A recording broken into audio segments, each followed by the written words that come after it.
As they say in hockey, let's do that hockey.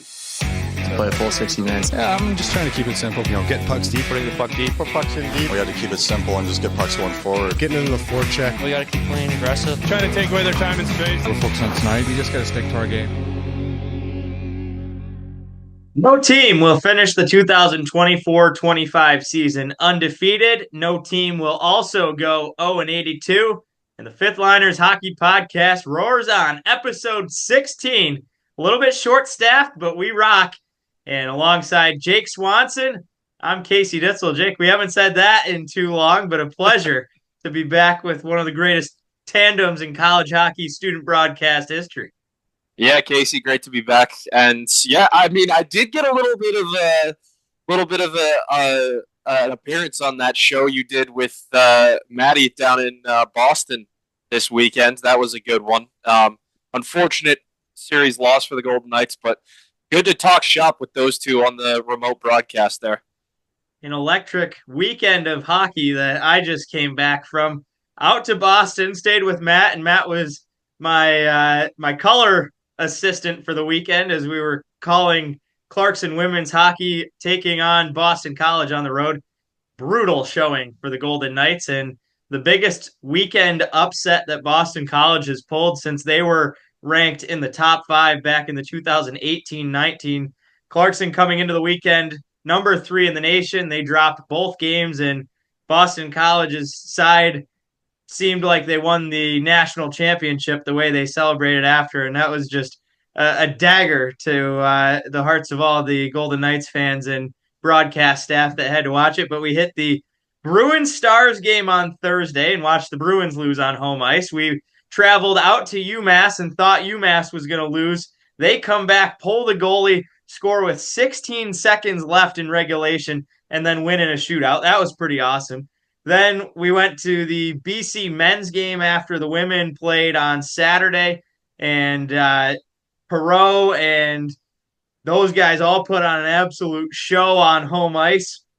And Boston College beat Western Michigan in comeback fashion 4-2 there. Ryan Leonard with 2 third-period goals on the game winner and the empty netter to finish it off. Future New York Rangers stud that George will be happy to talk about next time he's available to come on. And then caught the second of the doubleheader in the women's games on Sunday before I had to trek it all the way back up to Potsdam. Jake, you also had yourself a pretty good hockey weekend, catching the opening of the AHL season down in Cleveland.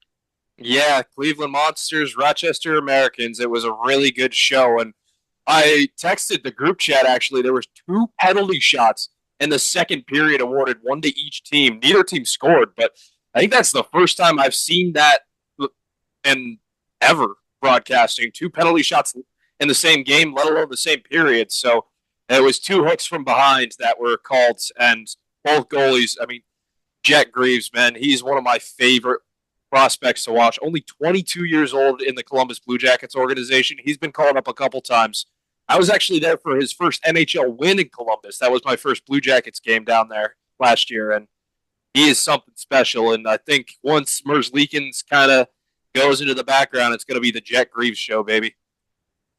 Fifth Liners Hockey Podcast is taking over ECAC Hockey. We had all 3 of us, you, me, and Matt, on the women's hockey broadcast that we streamed over Twitter. And honestly, you were a big help there as our second intermission guest was knotted up coaching, and Jake Swanson became the picked up guest and was our showcased talent during the second intermission. But it was a throwback to our days back on WTSC, as you shouted out that no commercial breaks, and my voice was sure hurting by the end of that second game. I was a little bit worried. I ate an entire bag of cough drops. I was getting a little bit sick, starting to lose my voice, and I was worried that Matt was going to have to take the reins there. But we made it through, made it out unscathed, and now back in full shape here, tip-top to hop and talk a little bit of NHL. Exciting news for the Fifth Liners Hockey Podcast as we kick off the month of November. Crazy to say that, too, is how quick the summer and now the month of October has gone. And we have a big partnership to announce. We will be partnering with Puck Empire for the next month. and featuring on their social media accounts, collaborating on some of our Instagram Reels content, and hopefully being a big boost to the page upcoming. So definitely very excited for the month to come. Jake, let's get right into it. NHL news, and why not start it off with the great chase. Alex Ovechkin, number 8, chasing the great one in Wayne Gretzky. 2 goals for Ovechkin in Tuesday night's 5-3 win over the Rangers. He is currently on 41 goal pace with 4 goals in 8 contests. If he hits 41, that would match Gretzky's 894 goal record. If he finds one or more than that 41 number, he will be the all-time record holder and likely will be primed for a retirement season, maybe one more go around. But Ovechkin right there if he wants that mark. And a lot of people thought after he didn't score any in the first 3 games that it was going to take 3, 4, 5 years and he was going to really sulk it out. And now all of a sudden they start coming quickly, and Ovechkin showing that he is still a prowess of goal-scoring talent.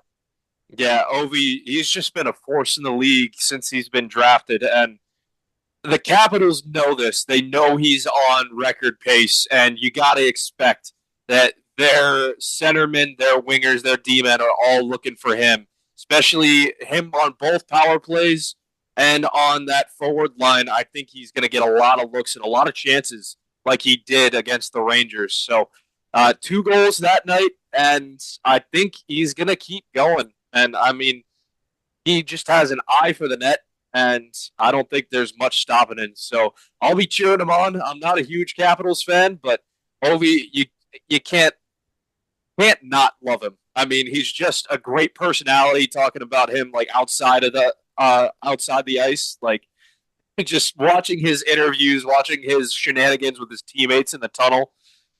Some of my favorite clips to watch in hockey. Say what you want about the Washington Capitals and needing a rebuild or whatever the narrative was last year and holding out as long as they could before Ovechkin got that number in a Capitals jersey. Don't look now. The Washington Capitals are number 3 in the Atlantic Division, tied with the Carolina Hurricanes at 12 points, just 2 points outside of the 14-point mark that the Devils hold.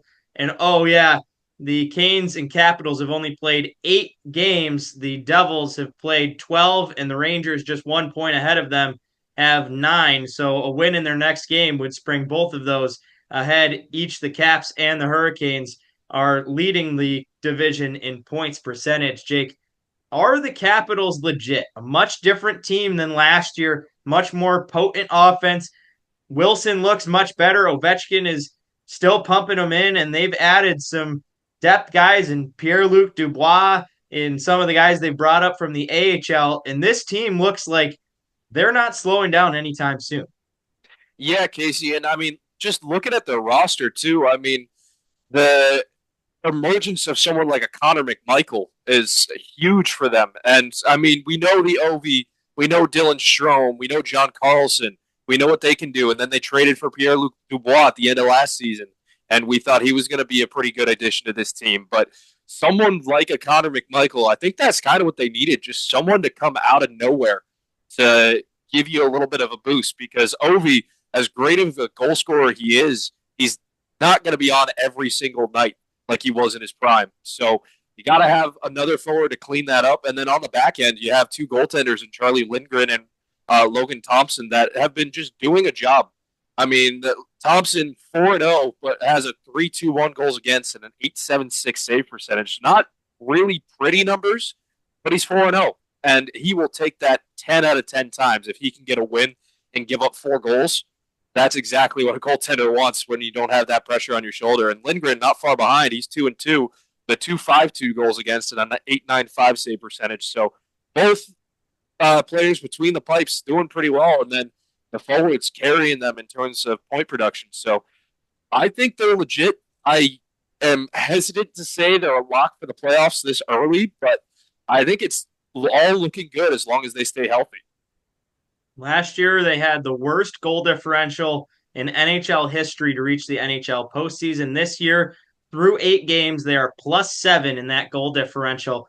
And Alex Ovechkin has not been the mainstay point for the offense. Ovechkin averaging under 15 minutes time on ice per game. That's a huge difference than what we've seen every other year. So they can do it without him. And not only is he under 14 minutes, most of those minutes are on the power play where he's on both power play units and doesn't have to skate too much. So they have the young talent, the speed, everything it takes to get offense and continue to thrive without Alex Ovechkin being the point of the Capitals offense. So something to watch as we continue through this season for sure. Another team that surprised early is the Minnesota Wild. Tied the fourth longest streak of consecutive games to open a season without trailing in regulation. In their 5-0-2 start to the season, they lost their first game earlier last week, but with their win on Tuesday at Pittsburgh, they are now second in the Central at 6-1-2 with 14 points to start the season. Also, a great moment there in Pittsburgh. Marc-Andre Fleury steps into the crease to lead the Wild. They win that game in comeback fashion in Pittsburgh. And the last time that he will play in the arena where he won 3 Stanley Cups, an emotional night for Fleury. A great job by the Penguins organization to honor him, the fans chanting his name, everything around that night going perfect and continuing the Wild's success. Yeah, Casey. And I mean, Flower, he has been one of the best personalities in hockey and one of the best goaltenders through his prime. And he's continuing to do it he's going to turn 40 on November 28th, and he's continuing to do it. So just a huge, huge congrats to Marc-Andre Fleury and what he's done, and kudos to the Pittsburgh Penguins for giving him the send-off he deserved. And Chris Letang, Sidney Crosby staying on the ice afterwards to congratulate him and kind of see their old friend go off into the sunset. And those 3 were core members of those Penguin Cup runs, along with Evgeny Malkin. So I think to see Fleury go, it's kind of, to me, signaling the changing of the guard in the NHL. And we've seen it in recent years where a couple big names have retired. But to me, in our youth, our generation, we grew up with Ovi and Crosby, the race between those two. And once Ovi and Crosby retire, it's kind of the new era for NHL. So Flower, to me, that kind of signals the beginning. So congrats to him, and hoping that the Wild can have a really good end to his last season here.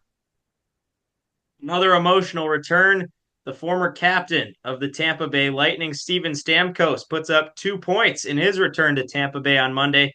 Unfortunately, doesn't have the same luck of the Wild, and the Predators lose 3-2 in overtime. They drop to 2-5-1 on the season. The Lightning, on the other hand, look like serious contenders in the East, 6-3 through 9 games to start, and a few extremely notable wins on that 9-game slate that they've played, including Monday night's overtime win.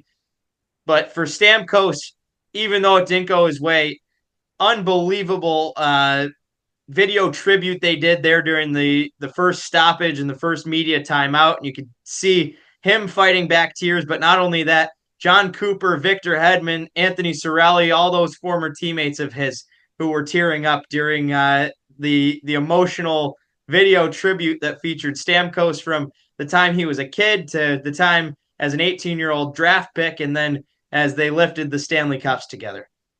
Yeah, Casey, and Stamkos, he's just synonymous with that Tampa Bay organization, and they would not have gotten those cups if it wasn't for him. They had a great team, and he was the glue that held it all together. There's a reason he was the captain of that organization. And again, kudos to the Lightning for putting that all together for his return. And just, you see how much he meant to that team and why he was in that leadership position. And you don't, as a fan, you don't always think about like who wears the C on their chest and what it stands for.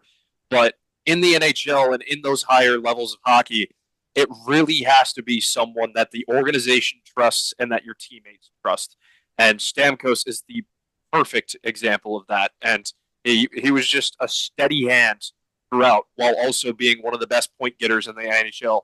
So hoping that he can turn his season around in Nashville, but he had a very nice moment there, even though the game didn't go his way. So I think he's feeling pretty okay about that one. Outstandingly well said there, partner. On the narratives on the team side, which would you be faster to back? That of the Predators being a concern in the Central with their slow start, or that the Lightning are right back to being perennial contenders in the East at the top? To me, I think it sides with the Lightning, and I say that for two reasons. One, because we know the Lightning have done it before. They have John Cooper, one of the best head coaches in the league right now. They also have a stacked lineup, and I mean, even without Stamkos, that forward core is so dangerous, and we've seen people like a Braden Point kind of step into that point getter role very nicely, no pun intended. And it just seems to me that they just have the organizational base to keep that going.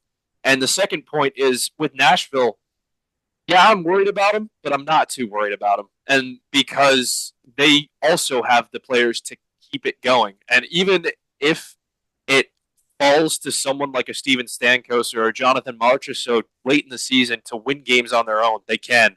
And they have Jussi Saros, and that's hard to replace, that really bona fide number one netminder. So I'm thinking the Lightning definitely going to be a Stanley Cup contender this year, but don't count out the Preds too quickly because we've seen a lot of big turnarounds recently. Injuries were the talking point of the week here, and some big-time names that are going to be missing chunks of time coming forward. The first one comes with good news, but some serious concern around the name in the NHL and Edmonton's captain, Connor McDavid, leaving the ice. It was not a notable injury at first, and he was tripped up in the corner early in the first period of the Columbus game, left the ice, went down to the bench, and the announcers started noticing there's no Connor McDavid on the bench right now. They showed a few replays, and you couldn't really see anything other than maybe he got up a little gingerly and definitely was in discomfort when he got to the bench. Then it started coming out that maybe it was a high ankle injury. Post-game, they said McDavid returned to Edmonton rather than staying with the team for the rest of the road trip. That raises some serious red flags. But earlier today, good news for Edmonton that Connor McDavid will miss just 2 to 3 weeks in what's believed to be a high ankle sprain. Probably the best case scenario that could have possibly come out of this, as McDavid is no longer with the team for the short term. Yeah, Casey, and whenever we talk about limbs like that and when the players go down in the corners, it's always a hold your breath moment because we've seen some really nasty injuries go on in those corners. And especially with McDavid's, it just honestly, to bring a little baseball into it, it reminds me of Mike Trout, where Trout has been a consistent AL MVP contender, and it's been hampered by injuries. So we don't want to see that with McDavid, and especially the face of the NHL. So good news for the Oilers, and hoping a speedy recovery for him. The Colorado Avalanche cannot stay out of the injury report. Ross Colton will be away from the team for 6 to 8 weeks. Colton, the leading goal scorer, that is, on the Avalanche, with 8 goals through 9 games played. And after taking a shot in the boot, a bone fracture in his foot, 6 to 8 weeks is the timetable. But more notably for the Colorado Avalanche, they're now missing 6 of their top 9 forwards, with Jonathan Drouin missing from the left wing on the top line, Arturi Lehkonen and Gabe Landeskog missing from the second and third lines, Val Nichushkin out indefinitely off that second line and the power play, and now Miles Wood and Ross Colton both facing extended absences. Serious concerns, Jake, for the Avalanche. Yeah, and I mean, we talked about this in the Pacific episode, and I think it's coming back in full force, the depth concern for the Avalanche. And we all kept saying, oh, they have McKinnon and Makar, they'll be fine. And I said it the last time I was on the pod, and I'm starting to eat my words just a little bit, just because they're bringing up a lot of depth from the AHL. And not that the AHL players aren't good players. A lot of them are, and a lot of them are highly touted prospects, but you can't rely on them for an 82-game season. And it comes to a point where in the Pacific Division, there's a lot of points to be grabbed on the table, like we were talking about. There's a lot of teams that, if things go their way, teams like the Kraken and the Kings, that can eat up those points if the Avalanche leave it on the table. So I'm a little bit more concerned about the Avalanche now, and I'm just hoping that McKinnon and Makar can really take over and that the goaltending situation gets figured out a little bit more, as Casey's favorite, Alexander Georgiev, is still not exactly your 1A goaltender that you want in net right now. Alexander Georgiev is no longer Ditsy's dog. He's been replaced by his counterpart, Justice Noonan, new addition to my 4-goalie roster. Utah, the team that I've been all over in my top 3 for the season and on the hype wagon, well, the train got derailed this week. The hockey club has now lost 6 of their last 7. They've allowed 4+ goals in 7 of their 10 games this season, and add 2 games that have 3 goals allowed, 3+ in 9 of the 10.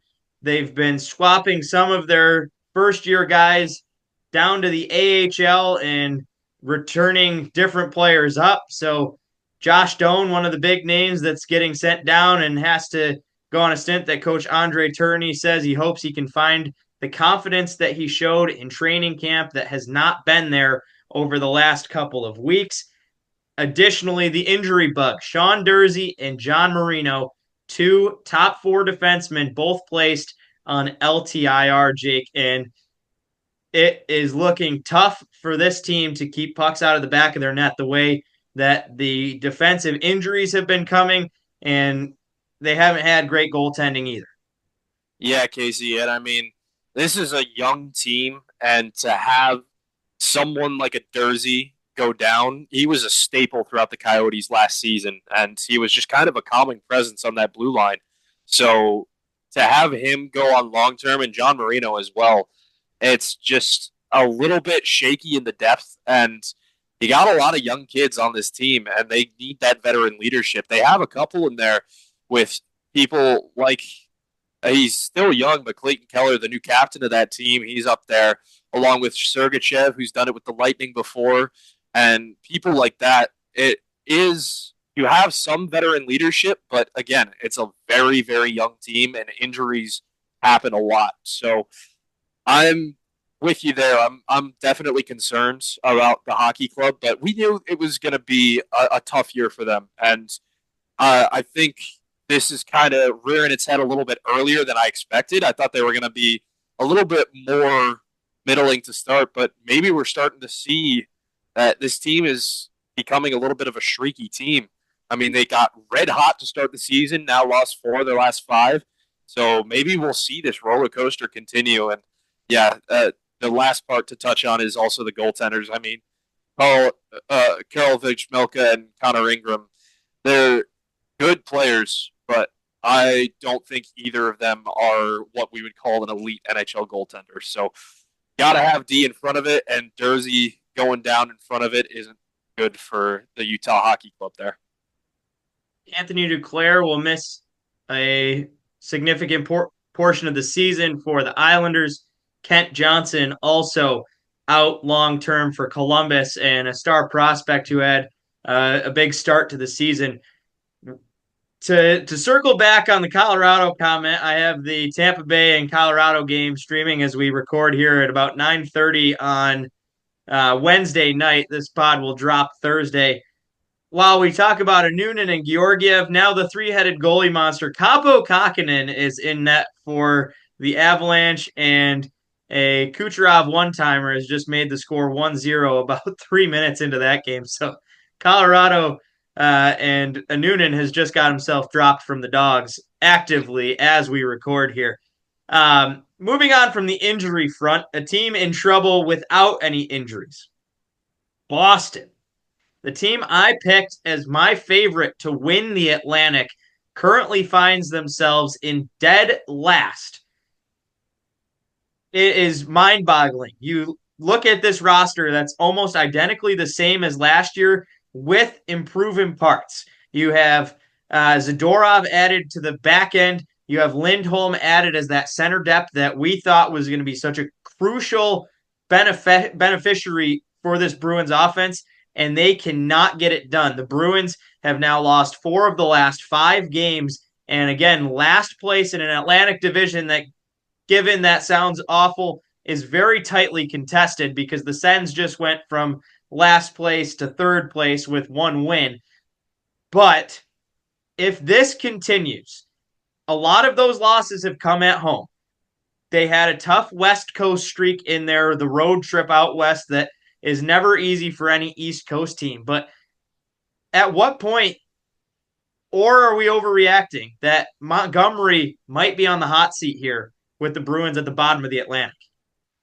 Yeah, and I honestly don't know. And to me, it just Montgomery, he has to get his top guys going. I mean, Pasta's doing his thing, as we knew he would. He's their leader in points. But, I mean, the next 3 point leaders are Cole Koepke, Mark Kostelich, and John Beecher, all fourth-line, third-line guys. Then goes Marchand. And Marchand's tied with Kostelich and Beecher at 6, but, I mean, to have that much of that many third and fourth liners up at the top of your points leaders, it's good to see that you have depth and you have guys that can step up, but, I mean, Brad Marchand, Elias Lindholm, Charlie McAvoy, Charlie Coyle even. We haven't seen anything from these guys. I'm kind of at a loss because, again, on paper at the beginning of the season, we're like, there's no way the Bruins don't come out of the Atlantic almost unscathed into the playoffs. And now they're talking about jumping up and down with the Sens, going from second to last to second to middle of the pack with 1 win, 1 loss, 1 overtime game. So it's a confusing situation for me in Boston, but I don't think Montgomery is quite on the hot seat yet. I think he would get there if this team does not make a playoff berth or is pretty much expected by the trade deadline not to make a playoff berth.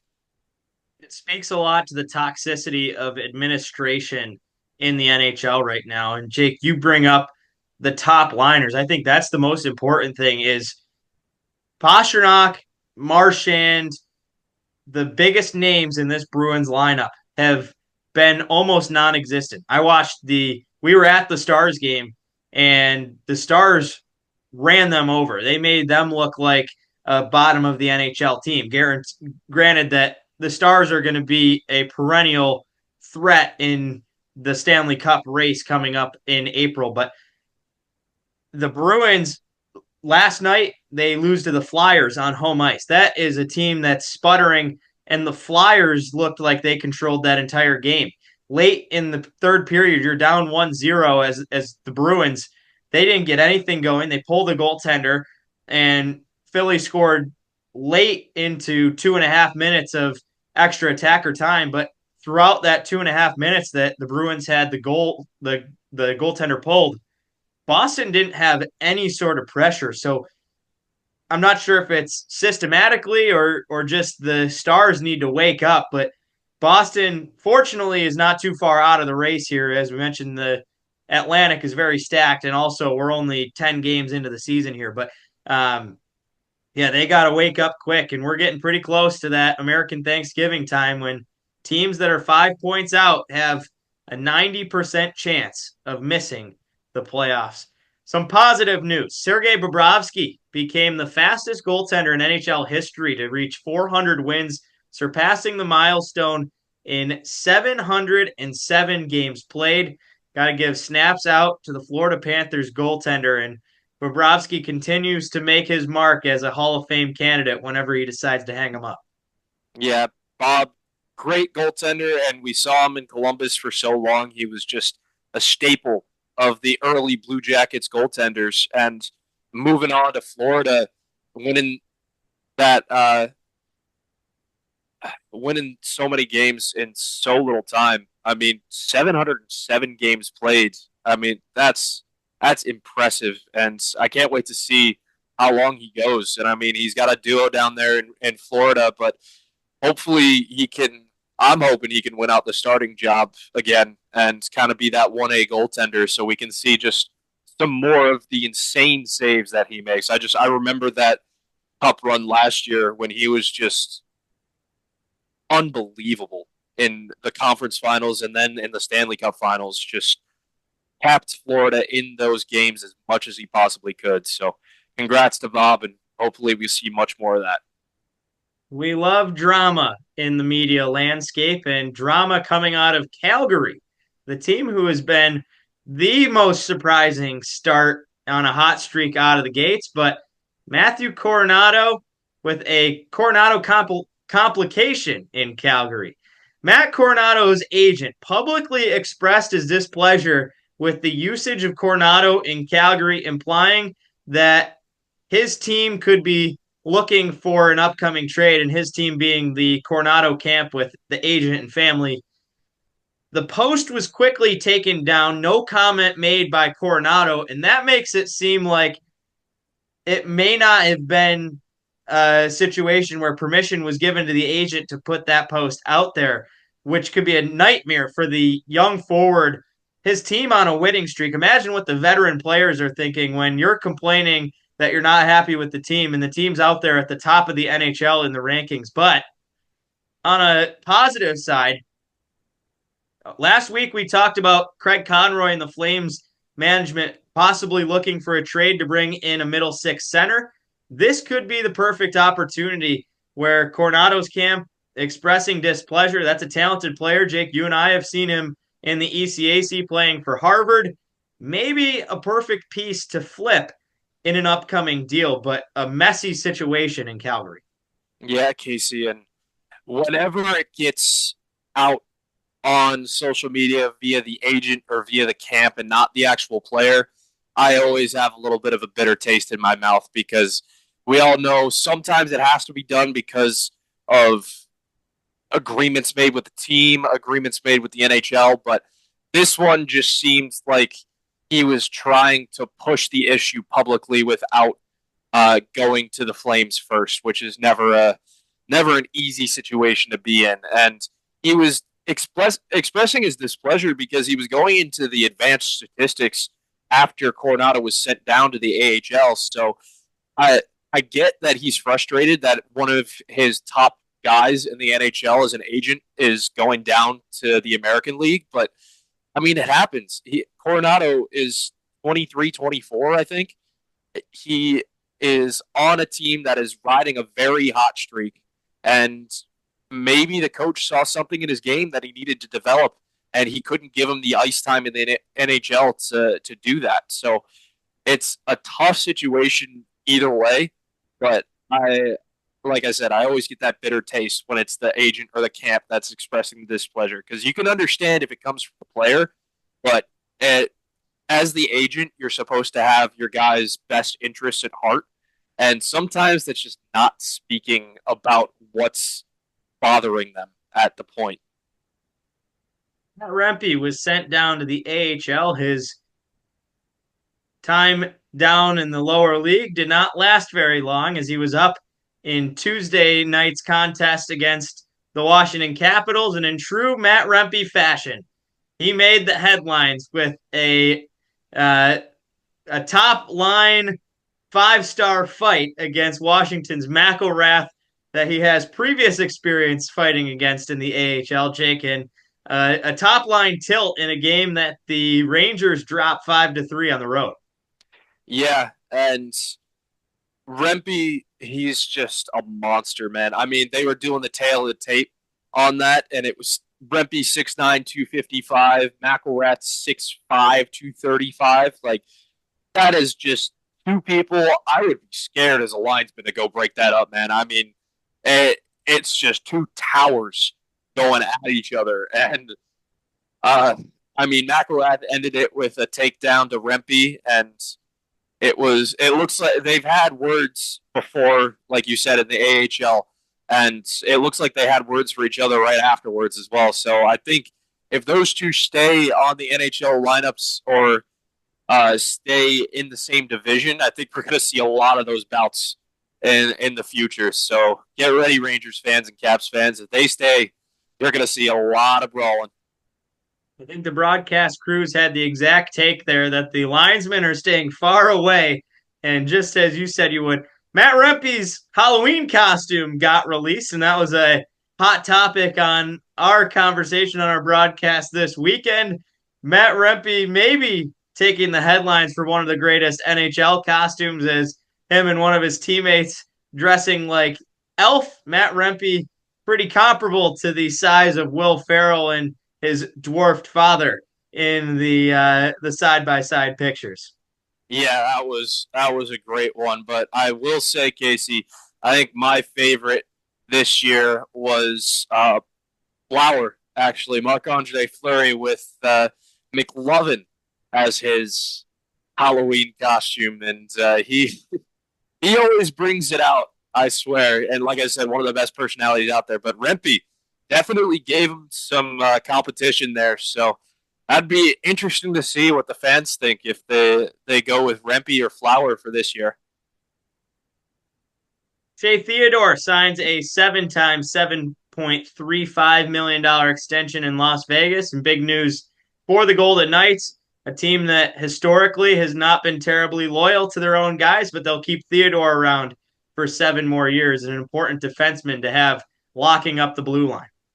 Yeah, and Theodore, he's an integral part of that blue line for Vegas. I mean, him and Pietrangelo have been pretty much the duo the last 2 years, and I think that Vegas sees that, and they see him long term. I'd be interested to see, did you have if they had a no-move clause on that? I'm not sure if they released that or not, but if not, that's a hefty contract if they're looking to trade it down the line. So I'm assuming it's probably a full no move, but I agree with this signing. I think they needed to keep him around, and a little bit of a Ducks bias because he was a former Anaheim Duck, but I really like his style of play. So good on you, Vegas. You did give out a contract, so finally you're keeping a guy around.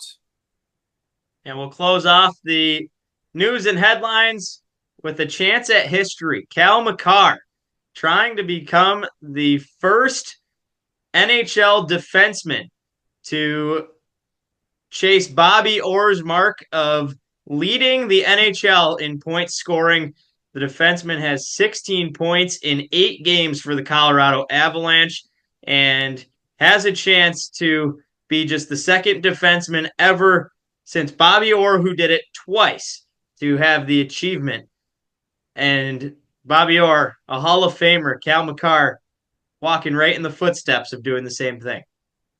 Yeah, and we knew Cal McCarr was going to be special on that first Stanley Cup run for the Avs. And, I mean, even back in his UMass days, a lot of people knew he was going to be special. So I'm not surprised. I would be, I guess, mildly surprised if he came out on top of the points differential just because of how much the puck gets to forwards these days, and especially you talk about like an Austin Matthews who can score upwards of 70 goals in a season, or McDavid, even with his injuries, has got over 120 points. So it's definitely a tall task, but if it's someone in this modern era is going to do it, it's going to be Cal McCarr. Time now for Impressed and Depressed before we bring on our guest segment. Jake, we'll start with you. Who's getting the thumbs up this week? It's going to be a little bit of a homer week for me, Casey. The first one is going to be the Columbus Blue Jackets. I love how they've been playing recently. They're only 4-4-1, but I mean, for a Columbus team that, again, was expected to finish at the bottom of their division, they're continually surprising me. They beat the Maple Leafs last week. They beat the Oilers just recently. And, I mean, the teams they've lost to, I think they've pretty much had to have lost to. And, I mean, looking at their schedule, I mean, right now they're up 2-0 on the Islanders late in the third. And so they're about to go over 500 for, I think, the first time on the season. So I'm really impressed with them. Yeah, I mean, they lost back-to-back to Pittsburgh. They lost to Minnesota, who we were just talking about as one of the better teams in the league. And they lost to Florida and Minnesota again. And their only other loss coming to Nashville in overtime, their only overtime loss of the season. So, I mean, they're losing to, besides maybe Pittsburgh, respectable teams. And, I mean, Pittsburgh early in the season was looking pretty good. So I'm really high on them. Second for me, Anaheim Ducks, my favorite team. They've really surprised me. They really have. I, again, thought they were going to be near the bottom of their division, and they're fighting, man. They really are. They're 9 points in their division. That's a lot more than I thought they would have this season. So really impressed with the young guns and Carlson and Gauthier. So hopefully they can keep it going. I don't know. Lucas Dostal looks like an outstanding goalie. So once Gibson gets off the LTIR, I wouldn't be surprised if Ducks start fielding trade offers for him, maybe to the Pittsburgh Penguins. That would be an interesting one and kind of my dark horse landing spot for Gibson. So last but not least, Minnesota. They've looked every bit of a contender as you can have in that division. So I really like the way they've been playing, and the fact that they also have Marc-Andre Fleury at one of my favorite goaltenders, and he's still doing it at almost 40 years old. I think they're going to go a long way this season if they can keep healthy. And, of course, Kirill Kaprizov, such a pleasure to watch every game in, game out. He's one of my favorites. The Ducks have 9 points and more points than Jake thought they'd get all season, taking an incorrect quote there. But it's hard to argue with any of those, Jake. And a very interesting take on Gibson and Pittsburgh. Pittsburgh certainly needs it. It would be interesting to see if they have the cap room, but that could be a future call that we are going to have to keep an eye on. For me, I'm going to stick with the homer situation. Number one on my list is the Carolina Hurricanes. They return home now with a chance to take the lead in the division. Talked about them and the Capitals being knotted up right there with 12 points, 6-2 to start the season. But coming off a 6-game road trip where they had to go out west, they had to play the Oilers, the Canucks, the Kraken, the Flames, who were red hot at the time.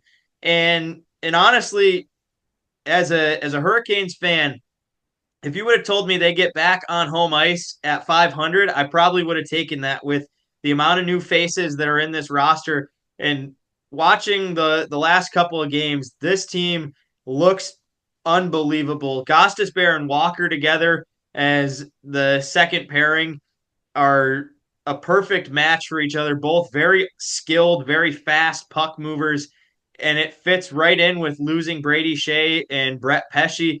If they can keep Brent Burns going and hope that the age and all that doesn't catch up to him, I absolutely love where the Carolina Hurricanes are.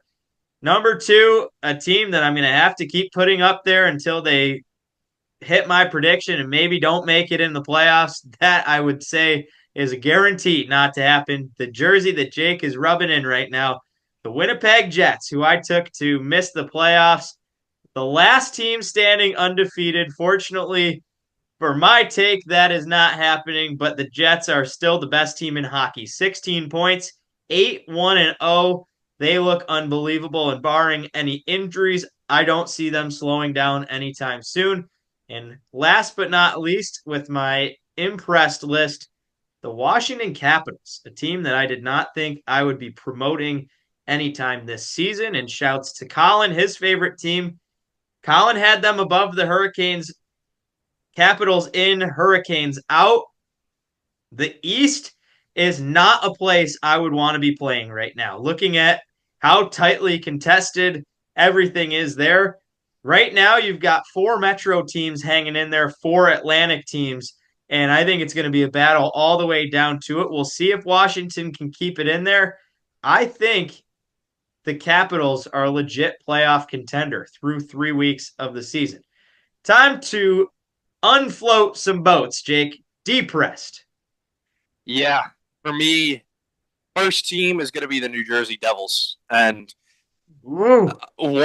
kind of a surprise take for me because I'm really high on the Devils. I like what they did with the trade for Jacob Barkstrom in the offseason. And I mean, Jack Hughes, Luke Hughes, some of the best players to watch, in my opinion. I love watching them play, but I don't know, man. The Devils, they just haven't done what I thought they were capable of doing early this season.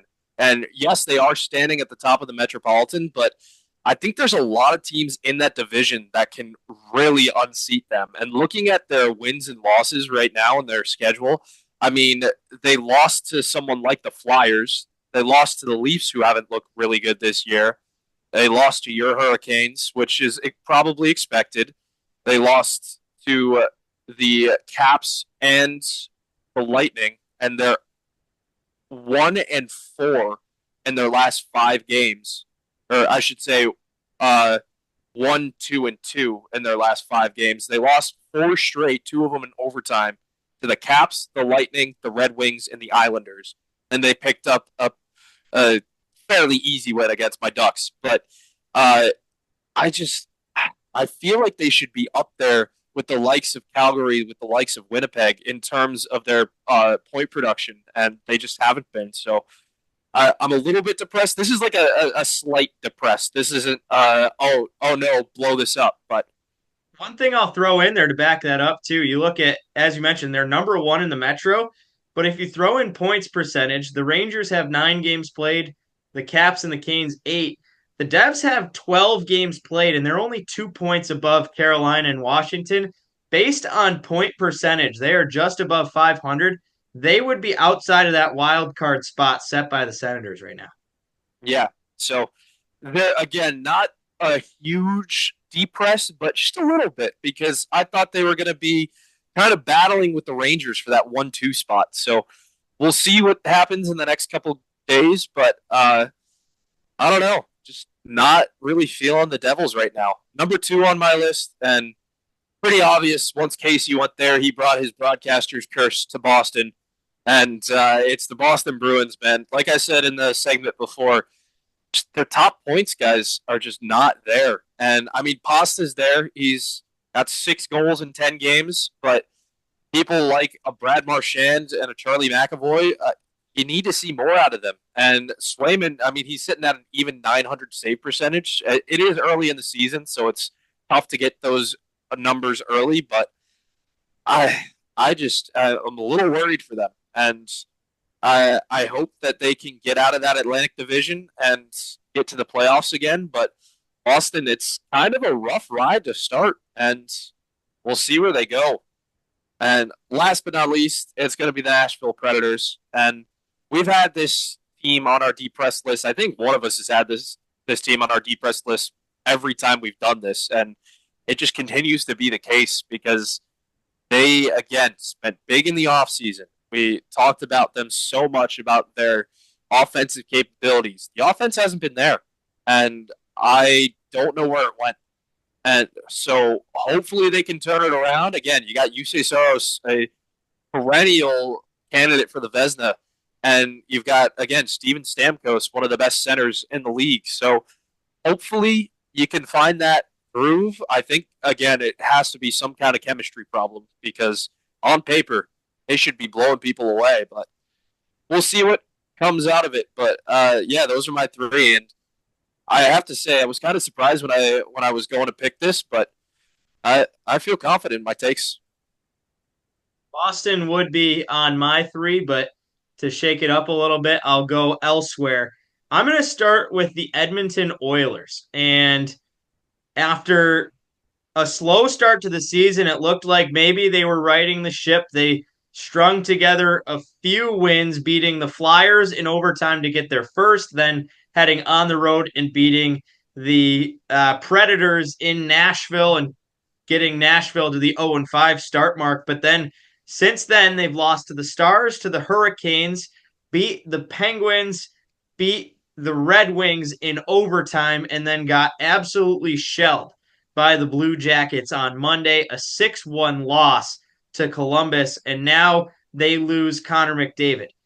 I will give them that they were on the heels of a back-to-back, but against a Columbus team that's not supposed to be terribly strong, watching that game was brutal as a fan cheering for the Oilers in that sense, and they looked extremely slow, maybe the life taken out of them with McDavid going down the tunnel. They're going to have to go 3 weeks without their captain, and you're going to have to find some sort of life with a power play that's getting shaken up. I do like the addition of Ekholm coming, but you got to keep an eye on guys like Nugent Hopkins has to find a way to go. Zach Hyman doesn't have a point yet this season. Draisaitl's been pretty slow to start, so they need point production everywhere, and a team that's second to last in the Pacific, only ahead of the San Jose Sharks, who are the worst team in hockey right now. Very concerning for the Edmonton Oilers. Number 2 for me is going to be the Utah Hockey Club. We talked about it earlier. Losses in 6 of the last 7 games, serious injury concerns for the hockey club. That's a team that is starting to waver after a red-hot start. They need to find something going here quickly, or it could be just like last year where they came out of the gates through November in a playoff position, and then all the rumblings around the ownership location change came, and that just absolutely decimated them where they didn't win a single game in January. That's the last thing this team can take right now in entering the month of November. And finally, for me, the Toronto Maple Leafs. 4 of the last 6 games they've lost, split between road and home games, but some significant losses. This is a team that went into St. Louis, the return of Craig Berube after being fired from St. Louis, now the head coach of Toronto, and the Leafs couldn't even come anywhere close to getting it done. That's one that you think they would come in absolutely motivated and ready to run through a wall for their leader, who they've said so many good things about. They lose 5-1 there. Then you go on the road to Boston, a heated rivalry. Boston on a losing streak, Toronto also on a losing streak entering that game, and they blow the lead to Boston after having a pretty firm grasp. Boston comes back, Boston wins in overtime. I am seriously concerned about the Maple Leafs. Oh, and add on, they're another team that got blown out and absolutely blitzed by the Columbus Blue Jackets. Yeah, Casey, hard to disagree with any of those. And if I had to pick one to add to my list, I would probably go with Toronto. And as the owner of Austin Matthews on the Dunder Mifflin squad, he's been disappointed me a little bit in the goal scoring category. So hopefully he can get it going. But yeah, it's not looking good for the Leafs. We'll welcome on quickly our new sponsor and the CEO of Puck Empire, Panos. Matt and I had the chance to sit down and welcome him to the podcast. Jake and I will be back after that to close it up. We're going to go through a little bit of fantasy hockey, update where the league's at. We're going to talk some PWHL, close it out with the Parlay Party. You're listening to the Fifth Liners Hockey Podcast. Back in a moment.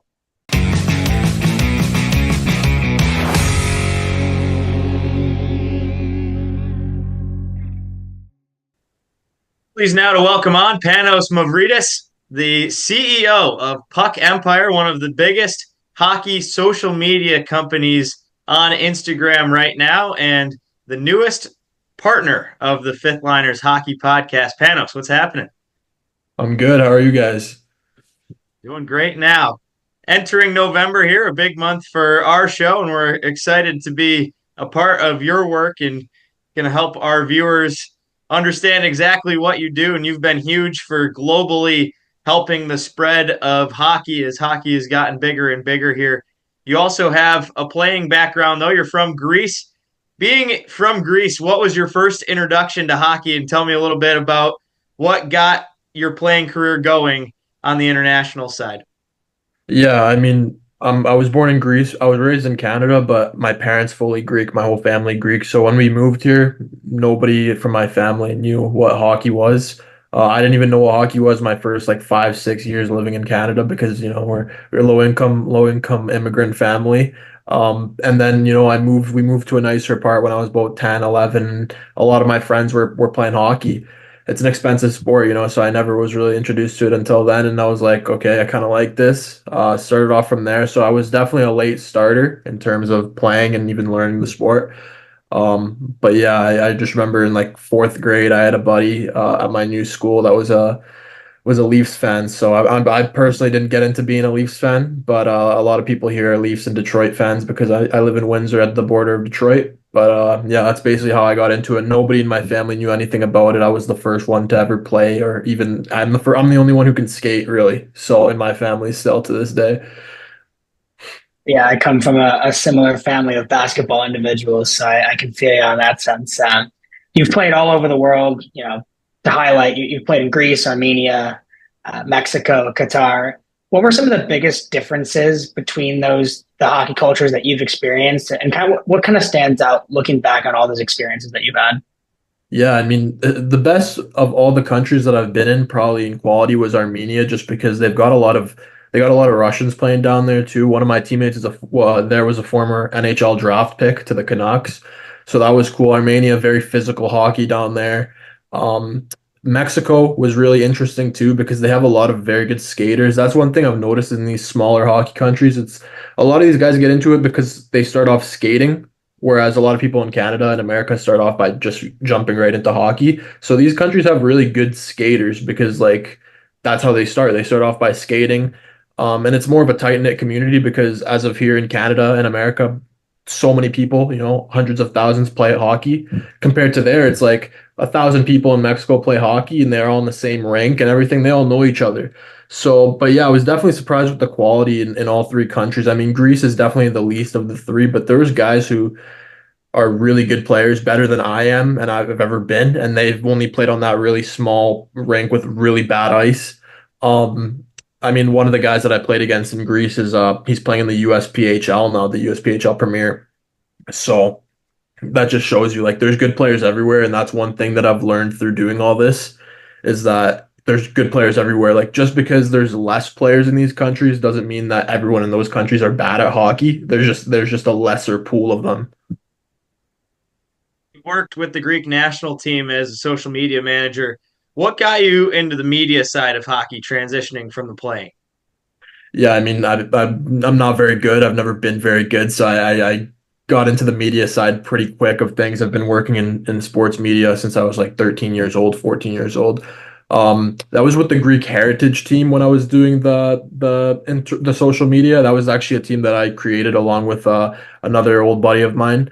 So we created the Greek heritage team, which played the Latam Cup. In 2023, we debuted, and that was actually the first time a Greek team had played in 10 years in ice hockey because the national team went defunct in 2013 due to like there's not a rink down there, and to play in the IHF you need to have a Olympic-sized rink, and Greece doesn't have one. So that was like the first time a Greek team had worn like the Greek flag playing in 10 years. So that's who I worked with, and then that was really cool. Like I said, I was never really good. So I transitioned to social media pretty quick, and I just always enjoyed it. It's a fun way to like broadcast. It's basically just like talking with your buddies, but to a wider scene of things, with all the follower base, especially with Puck Empire. Puck Empire has now grown to over 164,000 followers on Instagram. Tell us what sparked the idea behind Puck Empire before it blew up, before it got big. What were some of the first steps that got you into the idea of growing that company, getting that off the ground? Yeah, I mean, before I did Puck Empire, I was actually a Pittsburgh Penguins writer. I was like 15 years old, writing for different Pittsburgh Penguins blogs, and that was like my first job in social media. I was making, I think, like $10 an article. So that was my introduction to media. And then I was like, I want to just start talking about hockey. So I made Puck Empire in 2019. September. I was in travel and tourism class in grade 11, and it just started off as like an analytics page. I would just post about analytics, post about stats, post my own opinions. And then it transitioned to more around the 2020 trade deadline. I decided to start doing like news. I started doing my news around the league, like carousel posts. That was my biggest thing I've ever done. It was what grew me the most amount of followers, quite honestly. And that's how I transitioned to the news side of things. But it really just started as like a fun thing to do because I was a bored teenager and wanted to talk about hockey, and now it's a full-time job for me. So I definitely enjoy it, and I feel lucky to like have the followers that I do and everything like that and the opportunities. You mentioned the trade carousel post kind of sparking the most growth for you. Was there a moment that you kind of looked at the account and you're like, okay, this could be something a lot bigger than just a side gig and really taking a full-time gig into Punk Empire here? Yeah, I think I noticed right around like right after COVID started, I had like brands messaging me and they were like, $20 for an advertisement, something like that. And for me back then, I was 16 years old and that was big money for me. So I was like, yeah, I'll take $20 for an advertisement. Yeah, I mean, around the trade deadline, I think I had 2,000 followers before, like a month before the deadline, and I started doing news around the leagues, leading up to the deadline, posting rumors and stuff like that. And in that month span, I think I went from 2,000 to 14,000. It was really crazy growth. And I was like, okay, wow, maybe I should start transitioning more towards news as well. Because at the time there was really not that many other news pages. I think there's NHL Discussion, who's been around forever, and there was a Puck Report. But other than that, those were the only two other news pages. So I was like, why not transition to that as well? So that's really how I started the news side of thing. It was never a plan, but that's what I transitioned to, and it's worked out pretty good. So You do a lot within the NHL, but you also cover a lot of the global expansion of hockey. Would you say you have a bit of a goal in trying to get hockey to new markets where you've played in all of these unique countries that hockey wouldn't necessarily be thought of as a forefront? What are your goals for Puck Empire and specifically growing hockey in general to new countries? yeah, so I've got two goals mainly. One is to go to as many countries as possible that have ice hockey and just like broadcast what their ice hockey is like there, to help grow and give it a platform because 99% of hockey fans don't even know that there's hockey in Mexico or Armenia or the places that I've played. So one thing that I'm planning on doing in my upcoming trip to Qatar is hopefully I'm going to be able to interview some of the guys from the national team there and some of the coach as well, who is a former Turkish head coach for the Turkish national team as well. So that's one of my main goals there, is just to give these guys a voice, because other than me and Hockey Worldwide, which is another big international hockey page, nobody else really covers that type of stuff. So I find it interesting. So that's one of my goals. And then another one that I can't share too much about yet, but it is in the works, is I'm planning on owning some sort of team in one of these like lower leagues in one of these untraditional hockey markets, uh, to own a team there, hopefully help develop the sport. So that's something I'm working on with a couple other people. Soon enough, it'll be like out there, but I can't say too much yet because we haven't finished it yet. But that's another thing that's definitely in the cards for me, is just something like that, to be more hands-on with one of these countries as well. That's unbelievable. We cover mostly the American hockey side, and in the NHL front, there's been quite a few surprises so far this season, whether it's big name teams like Edmonton and Colorado coming out slow, or some of the surprise teams like Calgary, who Matt picked to be dead last in the NHL, up towards the top. Who have been the biggest surprises for you in the NHL early through this month of October? Yeah, I mean, Calgary early on was definitely a surprise. I had them, I think, third last in the league as well. So they definitely started off hot. They are kind of slowing down a little bit, but I wasn't expecting them to even be above 500 through the first month. So that's definitely a surprise. Edmonton, I mean, not too much of a surprise. I feel like same thing as last year. They just start off slow, weird defensive team. Like, I don't know what they can even do to get better defensively or in net at this point, because the season started. There's not really a lot of net options. But Stuart Skinner has been pretty brutal. Colorado's just plethora of injuries right now, so that's also not too much of a surprise. I think once they get their guys back, like Nishushkin and Ross Colton's out for 8 weeks now, Landeskog's out indefinitely. If they can get those guys back, I think they'll be one of the better teams in the Western Conference. Um, the biggest surprise for me probably right now is Washington.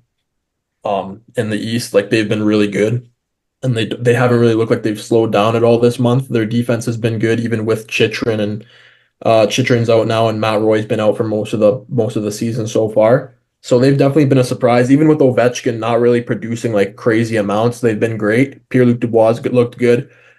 Pittsburgh, I knew they were going to be bad. I didn't think they were going to be this bad. They looked genuinely terrible. I grew up as a Pittsburgh fan. I don't call myself a Pittsburgh fan now because I run Puck Empire, so I can't really have a fan of a team. But like, I'm rooting for Sidney Crosby points at this point in time, trying to see him get to 2,000 points. I know it's a long shot with all the injuries he's had, but that's all I'm rooting for Pittsburgh at this point. And yeah, I mean, Washington is definitely the biggest surprise, like I said, and Pittsburgh's probably a big surprise for me too, just because I was expecting them to be like in the wild card race all year, and they look like they're checked out of it already. Yeah, with your focus on expanding the game globally, I can imagine how excited you were with the Four Nations tournament coming up in February being announced. Any early roster or tournament predictions that you have for that Four Nations tournament? I mean, I do want to say I wish that Czechia was also in the tournament, and I know Russia can't be in it for the reasons that's going on, but Czechia would have been a nice one to have. Just like they even have enough players to put together a full team, like of NHL players specifically. If the NHL wants to keep it strictly NHLers, Czechia has enough. But yeah, I mean, right now, in my opinion, Canada has the best overall team, but their goaltending scares me. I know they've got such a good team up front, but like their goaltenders, I posted about it the other day. There's 18 Canadian goaltenders this season that have played in the NHL, and 3 of them have above 900. That's not great. So I would probably say the US is the favorite. I mean, I'm expecting like a couple interesting things with Canada. I think like we're gonna see Zach Hyman be on the team because of his connection with Connor McDavid, most likely. I wouldn't be surprised if we see Stuart Skinner because Connor McDavid's there. I'm expecting Crosby to be the captain after McDavid publicly went out and said like Crosby should be the captain. As for the States, I mean, I'm expecting like I wouldn't be surprised if we saw like Brian Rust honestly in there as well in a depth type of role. I know he's hurt right now. He hasn't been that great this season when he has played. But he has been consistently pretty good over the last few seasons. It'd be cool to see him get like a depth type of role. Cole Caulfield will probably be there. I mean, he's scoring every other game, it seems like, this season. In net for the US is probably going to be Connor Hellebuyck, but they've also got Swayman and Ottinger as well, so they're really deep in net compared to Canada, who has like Aiden Hill and Stuart Skinner and Samuel Montembeault and Marc-Andre Fleury. So definitely the US has the edge in net. And I do think the US is probably going to win the tournament just because the gold medal game, I believe, is also in Boston. But I do think it'll be a good tournament. I do wish that we had a couple more teams in there, but I understand the NHL wants to keep it like strictly NHL guys. But like I said, Czechia just won the World Championship and they're not even in there. So that's a little disappointing. I do think it's a step in the right direction. I hope eventually it becomes a World Cup of Hockey type of thing, and I hope they don't do something similar to what they did in 2016 with like the Team North America, Team Europe. I don't really like that much. I know it's a hot take. I just think it's kind of corny. It's not like World Cup style. You know, it's like Team Europe is a continent with so many different countries. It's not really a World Cup type of thing. So I would rather just see a legit World Cup. But this is the step in the right direction for sure. Finish it off with some predictions. Our favorite thing to do. 1 month into the season, who would be your biggest hot takes for the playoffs to make, to miss, and then a Stanley Cup favorite as we look forward to the rest of the NHL season? Okay, so a hot take to make it. I'll go with Seattle in the Western Conference. They actually look pretty good. I had them missing originally, but they don't look too bad. They look better than they did last season, at least. A little more structured hockey. With Dan Bilesma as the head coach. So I'd probably go with them. Hot take to miss. I mean, I don't know if it's considered a hot take, but I would still say I'm not sold on the Washington Capitals. Even though I said they surprised me, I'm just not sold on them being able to do it for an 82-game pace. Maybe I'm wrong. I know their fans really were going at me with over this course of this month because they've been so good, and I predict them to miss. I don't know. They're an old team. They're a really old team. I mean, Ovechkin's old. They're missing TJ Oshie now. I mean, Pierre-Luc Dubois is like replaced the TJ Oshie role, but still, I mean, I'm not completely sold on them yet, but they'll probably prove me wrong, and their fans will give it to me. And then my cup prediction, I'll probably go with, this is not a hot take, but Dallas to win the cup. To be honest, they're just built everywhere. They're missing on the right D side. Obviously, the right D side is pretty weak, but the rest of the roster is flawless. And right D side will probably be filled up by the deadline because guys will emerge as options throughout the season for the deadline. So I'm not too worried about that. They already look like they're a lock for the playoffs at this moment in time. So as long as they just stay in the course, they'll be perfectly fine. I think that they'll pretty easily make the playoffs, and they'll be a force to be reckoned with for sure if they can get just a couple more pieces on the right D side. I thought Timothy Liljegren might have been a good ad for them, but obviously he went to San Jose yesterday. But just guys like that, if they can get that, I'm not like sold on Matt Dumba and Ilya Lyubushkin. But if they can get someone to replace those guys, I think that could be pretty good in the right direction for them. And so we're looking forward to working with you, and might have to have you as a more regular guest with some of those takes there. A well-respected guy within the hockey community and Puck Empire on the rise. We're excited to be a part of it. Thanks for joining us here. Yeah, of course. I'm excited to keep working with you guys for the rest of the month and hopefully longer. I feel like we've got a good thing going here. I'm definitely down to be on more episodes if you need me. Time will be a time adjustment thing. I'm going to be 7 hours ahead, but we'll make it work for sure, definitely.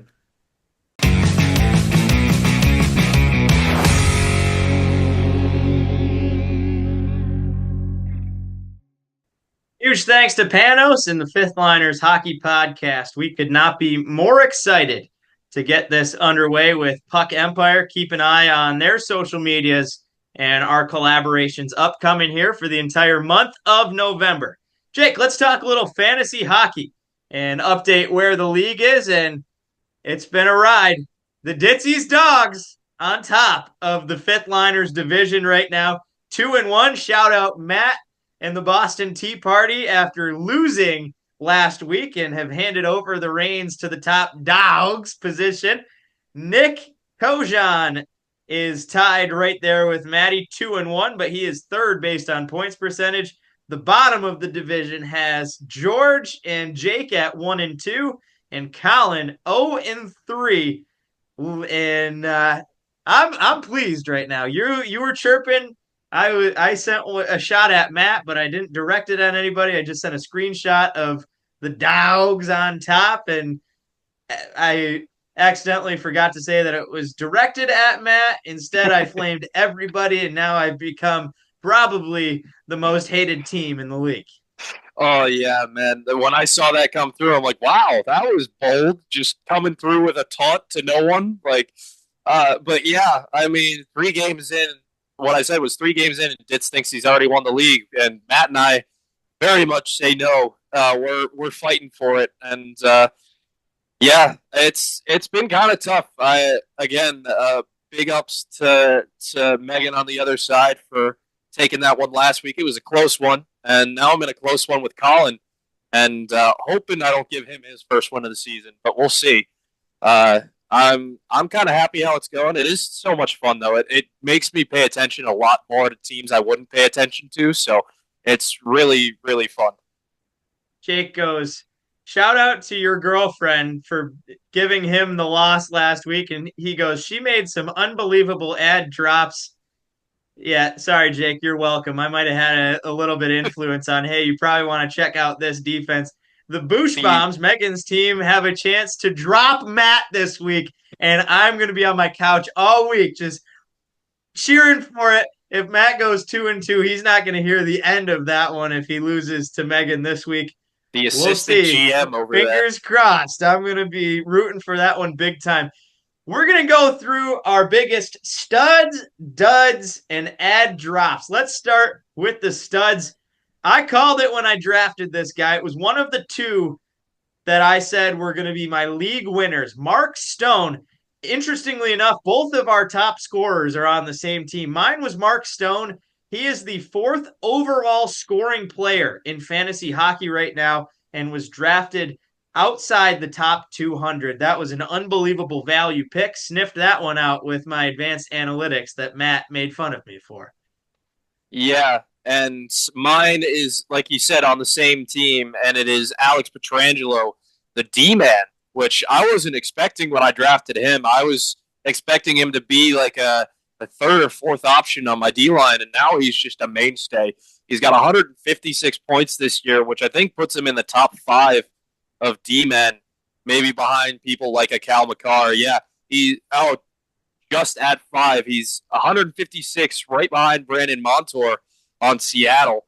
So I think he's been a really good investment, especially when I got him. I think I got him in I don't even know what round. Let's see.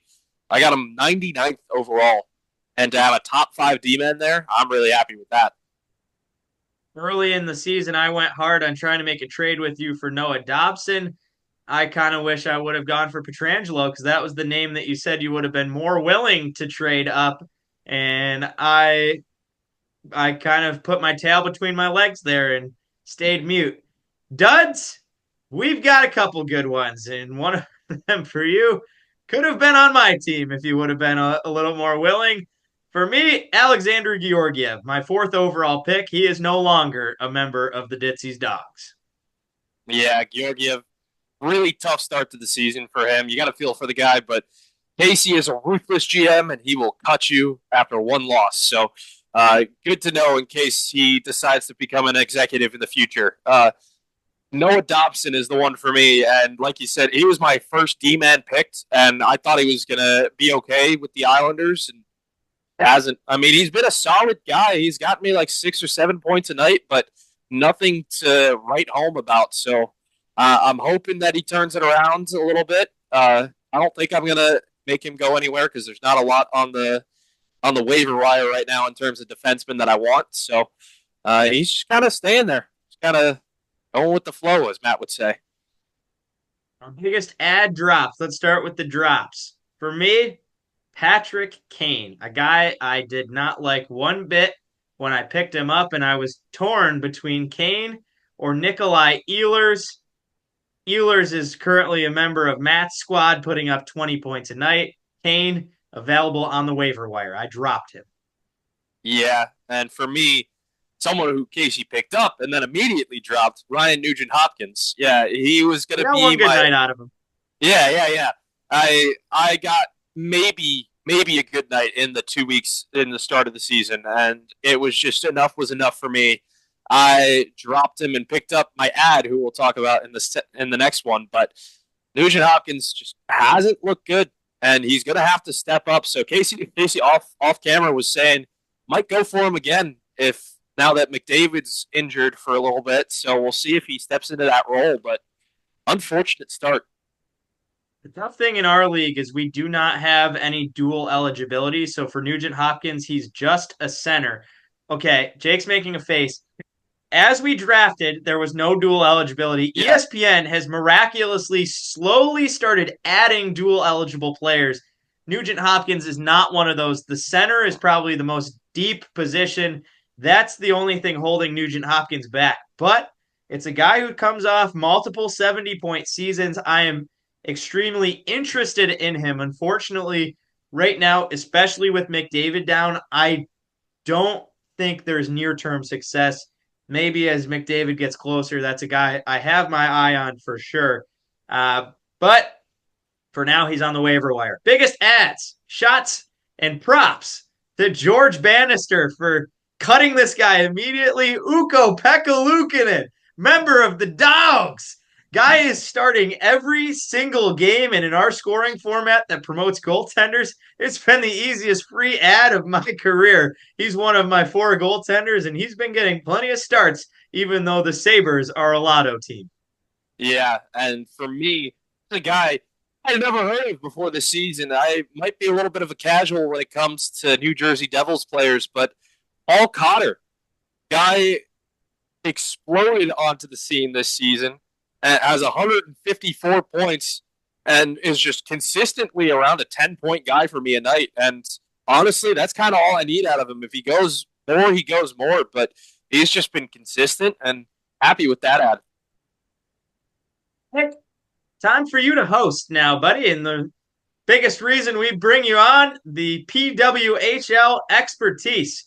Last week, it was the schedules and the preseason camp announcements. Even bigger news this week as the PWHL announces there will be 2 locations of expansion. And with that, I hand the reins over. What do you got for us? Yeah, Casey. So in a press conference a couple days ago, the PWHL announced that it is looking to add 2 new teams for the 25-26 season. And as well, in that announcement, kind of embedded in there, was that there's a slate of 9 games this year set to be played not in North America. So most likely in Europe somewhere, I'd guess Sweden, France, Germany, Czechia, somewhere in there in the IIHF countries. So really excited to see that slate of games and see where that's going to be played. See if we can get the PWHL global. That would be awesome. But the biggest news, the expansion teams. And now, Casey, there's a couple of cities in the rumblings. The number 2, which you called before you even saw them, was Detroit and Pittsburgh. And to me, I think those are phenomenal choices. And, I mean, Detroit, we know how much they love their sports. Between the Lions, the Pistons back in the 90s when they were winning a lot of games, even the Tigers when they were good in the 80s and 70s, they just have a lot of loyal fans. And on the NHL side, you have a team in the Detroit Red Wings, one of the original 6, storied history, and a chance for the PWHL to create that history. On the other side, you got Pittsburgh, not too far away from me, and a city that bleeds for its sports teams, bleeds black and gold. So we might get another color scheme in the PWHL with that black and gold color. And you got the Pirates, the Steelers, and the Penguins down there. And that whole city is so good for hockey. When the Penguins were so good for so long, it created so many lifelong fans. I mean, we had Joseph on last week where he was saying Sidney Crosby was one of his favorite players. He grew up a Pens fan, and that's the same for a lot of young kids, especially from our generation. So I think those two teams and those 2 cities would go very, very well. There's a couple other cities on the list, including DC, Philly, Chicago, and Denver, but I think those 2 are the biggest ones. Casey, what do you think about those 2 cities, and would you think that maybe one of those other ones would be a better fit than Detroit and Pittsburgh? When I found out about the announcement, I assumed that it was going to be Detroit and Pittsburgh being released, and those were the first 2 cities that the PWHL said were really going hard towards getting campaigns, especially on the women's front. When you look at the junior development, it's the Little Caesars program with the Detroit junior players, and in Pittsburgh, the junior Penguins. Both of those have huge, significant women's hockey set up junior, growth programs where I think Detroit and Pittsburgh go perfectly into the system of adding the PWHL. Think about the biggest areas of women's hockey, even in college, where we're seeing recruits come from. A lot of it comes from the Toronto area. They've already got a team. A lot of players come from the Ottawa area.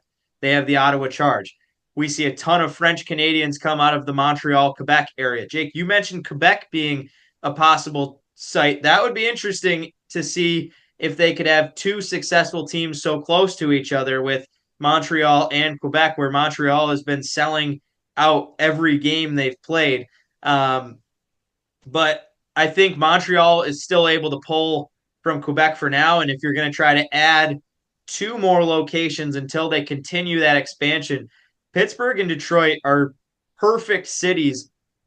I'm interested to see how long it takes them to move west. I think Edmonton could be great. You have Calgary on the list there as one of the Canadian markets that wants to get into the PWHL. And it's a perfect time, a very exciting time in women's sports that we're seeing a ton of growth here. And especially with the success of season 1 of the PWHL, a perfect time to continue the growth of this league. Yeah, Casey. And like you said, Canada had 2 cities put their name forward, Quebec City being the one that is aggressively going after this. And like you said, Montreal is up there with the victory. So it would be interesting to see. We have in American sports a couple of teams that share the same city. First one that pops to my mind is Chicago with the White Sox and the Cubs, and in the same city. So I'm thinking it's going to be somewhat of that, where it's going to be north side, east side, west side, south side, some kind of rivalry, which would be good for the sport. I think that would be awesome. But again, would it be competing interests that would draw away from the victory? So, in my opinion, I think what they might do is pull one from each, Canada and the U.S., just because in the original announcement they had 3 from Canada, 3 from the U.S., and that was their base format. So to kind of skew the scales into the U.S. side this early, I think would be a little bit tough for the Canadian fans. So I'd be interested to see if it's like a Pittsburgh and a Calgary or a Detroit and a Quebec City. So I'm really hoping for a Pittsburgh team. I think that would be amazing. I know a lot of Steelers fans. I know a lot of Pens fans, and they would be ecstatic to have women's hockey down in Pittsburgh. And there's a lot of college rinks to play at to kind of showcase. There's a lot of big rinks there that they could play at. PPG Paints Arena had that game last year between Montreal and Toronto that I was in attendance for. And again, 13,000 people came to that game. So it's just kind of a testament to how well they have grown this league. So hoping that it will go forward with this, and hoping that there's a lot more cities on this list in the years to come. But yeah, PWHL expansion. And I'm excited, one, for maybe a redemption shot on the names, Casey, that we were not too happy with, and 2, to see the new uniforms as well. So hopefully, I guess the other point is, too, gives a lot more for NCAA girls coming out for another chance at professional hockey. We were talking a little bit when the PWHL draft came out that a lot of the girls were going overseas towards like the Swedish league or the Czech league to kind of get their professional reps in before they declared for the draft. And this gives another 2 teams where there's going to be at least 20 roster spots available for girls to go and play. So I think it's going to enhance the college game a little bit as well. So very exciting news, and we'll keep you updated on the PWHL front. But for now, 2 potential expansion teams coming, and we'll see where they come. Jake, that was an outstanding thought that you had there on the even numbers where it's 3-3 with the U.S. and Canada. That's honestly something I wouldn't have thought about at all when fronting Detroit and Pittsburgh. The interesting thing, too, where now I would think maybe they would sway towards exactly what you said. It was the American markets that had trouble selling out. And that would be the one knock maybe I would think Pittsburgh would have, where Detroit, when they went and they sold out Little Caesars Arena, I think they played 3 games there last year. I wonder if it would be Detroit in an American market or in a Canadian market, maybe Pittsburgh in a Canadian market. But as you mentioned, where both Calgary and Quebec City are going all in to try to get it, Quebec City would be perfect location to not have huge travel between the Northeast markets and kind of continue the success of the league, where we already know they can get a big crowd there. And it would bring hockey back in Quebec, where they've been talking a lot about maybe an NHL franchise expanding that. Think about how big of a push for the fan base it would be to show. The one knock on the NHL was they couldn't get enough fans. Well, that's a perfect way to get the NHL movement is, hey, we've sold out all of these PWHL games. The fan base is here. Something to keep an eye on for sure. Let's finish it off. Back to the NHL here. Quickly, let's take a look at the weekend slate. The games we've got our eyes on. Thursday, as this podcast drops, Canes hosting the Bruins, first home game in the last 7 for the Carolina Hurricanes, and a Bruins team that desperately needs a win. Edmonton, for the second time this season, on the road, taking on the Nashville Predators. The Predators desperate for a win. The Oilers sputtering a little bit without Connor McDavid. The Global Series going on Friday and Saturday. The Panthers and the Stars will be out in Europe in Finland. Back-to-back games. The Panthers and the Stars, 2 of the top teams in the NHL, take each other on. Friday, we have the Rangers hosting the Senators. The Wild hosting the Lightning. Saturday, the Predators hosting the Avalanche. Sunday, the Canes host the Capitals for a Metropolitan Showdown. The Jets hosting the Lightning. The Wild hosting the Maple Leafs. Tough week for the Minnesota Wild here. And a Battle of Alberta Sunday night. Flames host the Oilers, the second Battle of Alberta of the season. Flames were on top of the first one. We'll see if a shorthanded Oilers team can try to bounce back or if the Flames sweep the series to start it off. Monday night, Predators host the Kings. Oilers host the Devils on a back-to-back. That brings us perfectly in to the way we like to finish the show off. And time to party, Jake, the Parlay Party.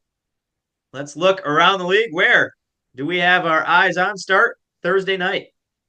Yeah, for me, and I'm going to pump my own tires a little bit here and say that I only got 2 of my bets wrong last week, and I think my biggest one was Drake Batherson, anytime goal scorer, Sens versus Vegas Golden Knights, but the Knights take the victory. I took that line, and yeah, so I'm hoping for a little bit more magic this week, but Thursday night, I'm taking my Anaheim Ducks against the struggling Pittsburgh Penguins in Pittsburgh.